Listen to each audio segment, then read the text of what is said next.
वार्षिक अंकનું આજે ભુજમાં ચંચળ કાર્યાલય ખાતે દબદબાભેર વિમોચન કરવામાં આવ્યું હતું।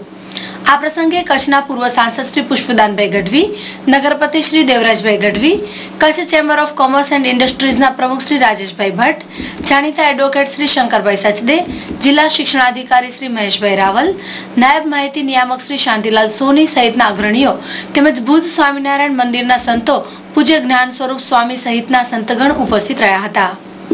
કાર્યક્રમના પ્રારંભમાં चंचल ग्रुप ऑफ न्यूज़पेपर्स परिवारना संजयभाई उपाध्याय, सतीशभाई उपाध्याय અને મુકેશભાઈ ઉપાધ્યાયે ઉપસ્થિત મહેમાનોનું પુષ્પગુચ્છ આપી સ્વાગત કર્યું હતું।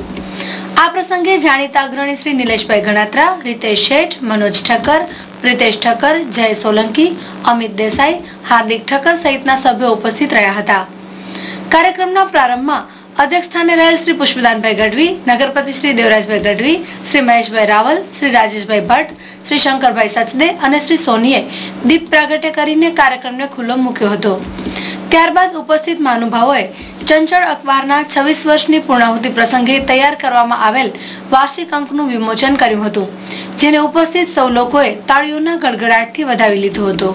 ઉલ્લેખનીય છે કે ચંચળ ન્યૂઝ ચેનલના માધ્યમથી આ અંકનું વિમોચનની તમામ પ્રક્રિયા ટીવી પર પ્રસારિત થશે, જેમાં ઓડિયન્સ તરીકે કચ્છના દર્શકો જ કહેવાશે। સામાન્ય રીતે કોઈ પણ પુસ્તકોનું વિમોચન કોઈ હોલ કે સભાખંડમાં થતું હોય છે, પણ ચંચળ ન્યૂઝે વાચકો અને દર્શકોને સર્વોપરી ગણી તેઓની હાજરીમાં જ અંકનું વિમોચન થાય તે આશાએ ચંચળ ન્યૂઝના સ્ટુડિયોમાં આ વિમોચન વિધિ ગોઠવી હતી, જેના સાક્ષી 5 તાલુકાના સેંકડો ગામના લોકો હશે।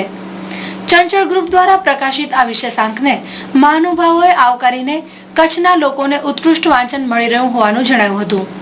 કાર્યક્રમનું સંચાલન શ્રી જયેશભાઈ રાવલે કર્યું હતું। આ પ્રસંગે ઉપસ્થિત મહાનુભાવોએ ચંચળ ન્યૂઝના માધ્યમથી પોતાની લાગણી વ્યક્ત કરી હતી।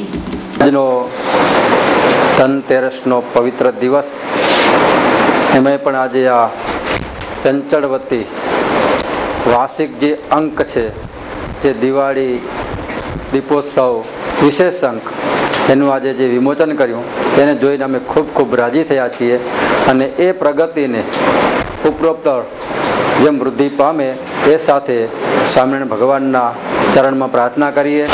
આજે આ દીપોત્સવી અંકનું જે વિમોચન થયું છે એ કચ્છ જિલ્લાને ખૂબ ઉત્તમ પ્રદાન કહી શકાય એવું છે।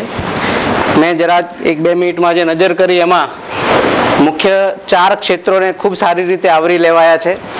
એમાં શિક્ષણ કેન્દ્ર સ્થાને છે, શિક્ષણ, સાહિત્ય, આરોગ્ય અને કચ્છની અસ્મિતા, એટલે કચ્છનો આખો પ્રદેશ જે છે એની થોડીક વાત અંદર વણી લીધેલી છે।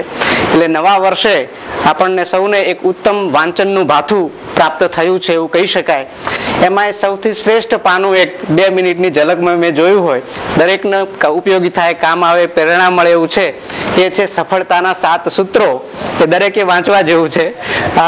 આજે જે આ અંકનું વિમોચન કર્યું છે બધાને આપણને લાભ મળ્યો છે, કચ્છની જનતાને, સૌ મિત્રોને હું વિનંતી કરું છું કે દરેક વ્યક્તિ આનું વાંચન કરે, નવા વર્ષનું એક સુંદર મજાનું સંભારણું બની રહેશે।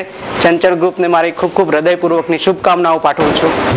27મું વર્ષ એટલે 2 ને 7 9। પુષ્પદાનભાઈ હમણાં એ જ વાત કરી કે બહુ શુભાંક છે, બહુ સારો ગુણાંક છે।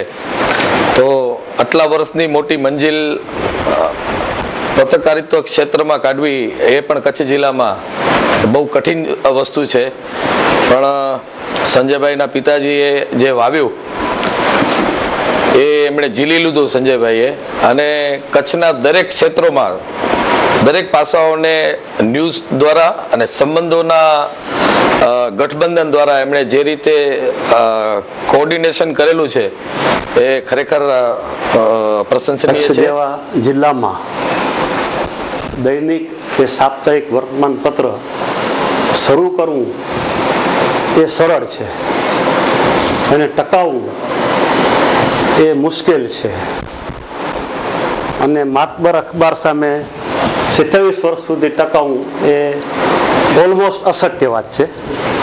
એ અશક્ય વાતને શક્ય કરવા માટે ઉપાધ્યાય પરિવારના સૌ સભ્યોને હું ખૂબ ખૂબ અભિનંદન આપું છું। ચંચળ ગ્રુપને ખૂબ ખૂબ શુભકામનાઓ।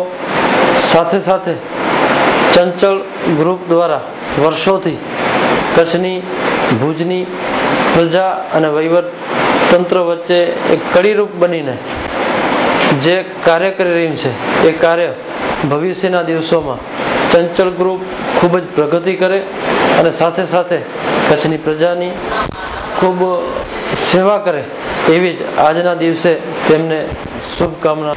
પણ આ 27 વર્ષ પહેલાં એ કદાચ 27 શરૂ કરવું પણ મુશ્કેલ હતું, કારણ સત્તું કરવાનું કલ્પના કરવી અને માતબર અખબારની સામે ટકવું. સ્વતંત્ર પક્ષમાં થોડોક હું કામ કરતો મહારાજ કુમાર હિંમત સાહેબની ચૂંટણીમાં 1962માં, અને સ્વતંત્ર પક્ષમાં બધા જ જીત્યા. 5 સીટો 6 સીટો આવી હતી સ્વતંત્ર પક્ષને, એમપીની સીટ, અને પછી બાય ઇલેક્શનમાં પણ આવી હતી. ત્યારે પણ સ્વતંત્ર પક્ષના બધા જે બોડી વિચાર કરતા હતા કે આપણે એક આપણું વર્તમાન પત્ર શરૂ કરવું જોઈએ કે જેના કારણે વર્તમાન પત્રને કારણે આપણે ટકીએ. એના પછી કંઈક મને લાગે પક્ષો જે રાજપૂત સભાની એક્ટિવિટી જે બીજા છે બધાએ વિચાર્યું હશે, અને ઘણાએ વિચાર્યું, અને એના કદાચ અસ્ત પણ થઈ ગયા એવું પણ આપણે માનવું જોઈએ. અત્યારે પણ કેટલીક મીડિયાઓ શરૂ થઈ અસ્ત થઈ ગઈ. એટલે આ મારે એટલા માટે કહું છું કે આપણે એક વિલ પાવર છે આપનો, અને આપણી પાસે ફાઇનાન્શિયલ રિસોર્સિસ કેટલા છે, સપોર્ટ કેટલો છે, that we all know amongst that. પણ તમે તમારા વિલ પાવરને કારણે ટકો, એના માટે ખરેખર તમને હૃદયપૂર્વકના અભિનંદન. ભાઈ શ્રી જયેન્દ્રને તો મારી નાનપણથી જે પછી જયેન્દ્ર ભુજમાંથી જ્યારે પોતે ગાંધીનગર ગયા અને એક નક્કી કર્યું કે મારે ગાંધીનગરમાં પણ કાંઈક પગ રાખવું ગાંધીનગરની અંદર, અને ગાંધીનગરની અંદર અખબાર ભવનની અંદર મને લાગે છે આપણી ઓફિસ હોય કચ્છની તો આપણે કહી શકીએ ગૌરવથી કે આપણા એ ચંચળ ગ્રુપની છે, અને એ ચંચળ ગ્રુપની અખબાર છે ત્યાં ગાંધીનગરમાં પણ આપણું અસ્તિત્વ. આજે ચંચળ